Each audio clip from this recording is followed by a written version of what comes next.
네, 누군가의 말을 통해 시장의 이슈를 체크해보는 말말말 시간입니다. 오늘의 첫 번째 말은 김정은 북한 국무위원장의 말인데요. 오지랖 넓은 중재자, 누구에게 말하는 걸까요?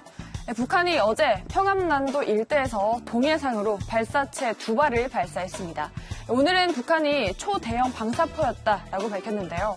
노동당 노동신문도 연속 사격 체계의 안정성을 검증하기 위한 목적이었다라면서 유일무이한 우리의 초대형 방사포 무기의 전투적 성능과 완벽성이 확증됐다라고 주장했습니다. 김정은 위원장은 이번에 문재인 대통령 모친상에 조의문을 보냈습니다. 이걸 계기로 남북 정상 간의 대화의 문이 다시 열릴 수 있을 것이다 라는 기대감이 나왔었죠. 예전에 김 위원장은 시정연설에서 문 대통령을 향해 오지랖 넓은 행세를 할 것이 아니다 라면서 직설적으로 비판을 했었는데요. 이 모친상을 당한 문 대통령의 개인적인 불행에 대해서는 예의를 지킨 것입니다. 하지만 바로 다음 날 발사체를 쏘면서 이런 기대가 무색해졌습니다. 일본 정부도 엄중 항의했습니다. 이번 미사일 발사는 유엔 안보리 결의에 위배되며 매우 유감스럽다라는 입장을 북한 측에 전달한 건데요. 일본 총리 관저도 아베 총리가 만일의 사태에 대비해서 이 만반의 태세를 취하도록 지시했다라고 알렸습니다. 전문가들은 북한이 미국에 대한 압박을 더 높이기 위한 차원이다라고 해석하고 있습니다. 다음 말도 알아보도록 하죠. 다음은 OIE의 사무총장인 모니크 엘로이입니다.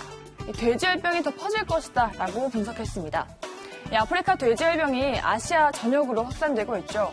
이 모니크 사무총장은 전 세계적으로 위협에 직면해 있다고 주장했습니다. 이 모든 나라에 위험이 존재한다는 건데 열병은 아프리카 지역 멧돼지와 사육돼지에게 감염되는 풍토병이었습니다. 하지만 작년부터 세계 최대 돼지고기 생산국인 중국에서 열병이 대유행했죠. 그러면서 아시아와 유럽으로까지 퍼져나가고 있습니다. 지금까지 세계 50개 나라에서 발병이 확인돼서 돼지 수억 마리가 살처분됐죠. 이에 따라 돼지고기 값도 크게 오르면서 전 세계 육류 시장과 가축용 사료 시장에도 영향을 미치고 있습니다. 이 엘로이 총장은 열병은 사람에게는 무해하지만 여행객들이 가져온 햄이나 소세지를 버리고 그 쓰레기가 돼지 사료로 재활용되면서 다른 나라로 전파될 수 있다고 말했습니다. 이 아시아의 경우에는 중국에 이어 몽골과 캄보디아, 필리핀, 그리고 이 남북한 모두에서 발병이 확인됐죠. 이 엘로이 총장은 앞으로 수개월 내에 더 많은 나라로 퍼질 것으로 보이고 이 단기간에 좋아질 수 있는 상황이 아니라면서 이 방역 통제가 어려운 문제다라고 언급하기도 했습니다. 네, 다음 말도 알아볼게요. 다음은 박원순 서울시장입니다. 역대 최대 예산을 쓰겠다라고 밝혔습니다. 서울시가 내년에는 40조 원에 육박하는 예산을 편성했습니다. 특히나 사회복지 예산은 처음으로 12조를 넘어섰는데요. 올해보다 약 10%가량 증가한 수준으로 역대 최대 규모라고 합니다.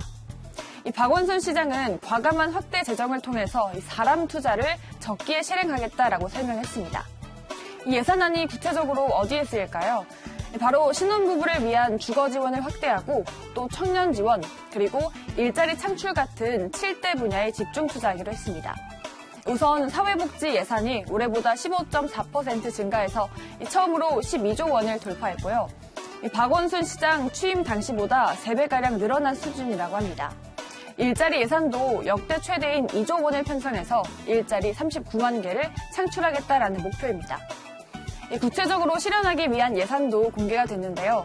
신혼부부에 제공하는 공공주택 보급률 10% 목표를 차질 없이 추진하기 위해 2조 5천억 원 편성했고 또 청년수당 확대 지원 등을 위해 5천억 원 가까운 예산을 편성했다고 합니다. 네, 마지막 말은 이 송경식 한국경영자총협회 회장입니다. 지금은 기업의 길을 살려야 할 때다라고 말하기도 했습니다.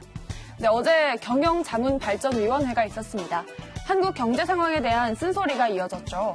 이 송경식 회장은 한국 경제가 일본형 장기 불황을 답습하지 않을까 하는 우려가 크다며 이 한국이 스스로 국내 경영 환경을 부담스럽게 만들고 이 기업의 경쟁력을 떨어뜨렸다고 지적했습니다. 이종화 고려대 경제학과 교수도 이러한 상황이 이어지면 일본이 겪은 잃어버린 20년을 한국이 겪을 수 있다고 지적했습니다. 지금 롯데지주 부회장도 그룹 내 대표와 임원들에게 이 비상 경영 체제를 갖추라라고 주문한 상황이죠. 이 롯데 계열사들도 실적 부진을 겪고 있기 때문인데요. 최근 한국의 경제 성장률이 평균 2%를 넘지 못할 것이라는 전망이 나오고 있습니다. 이 손경식 회장도 국내 생산의 장점이 줄고 있고 이에 따라 해외에 나가서 기업을 하려는 추세가 늘어날 것이다라고 말했습니다. 그러면서 기업이 가장 부담을 느끼는 건 이 최저임금 인상과 근로시간 단축 등의 규제다라고 덧붙이기도 했습니다. 네, 이렇게 오늘도 우리나라 경제까지 4가지 이슈 알아봤고요. 지금까지 말말말 함께 하셨습니다.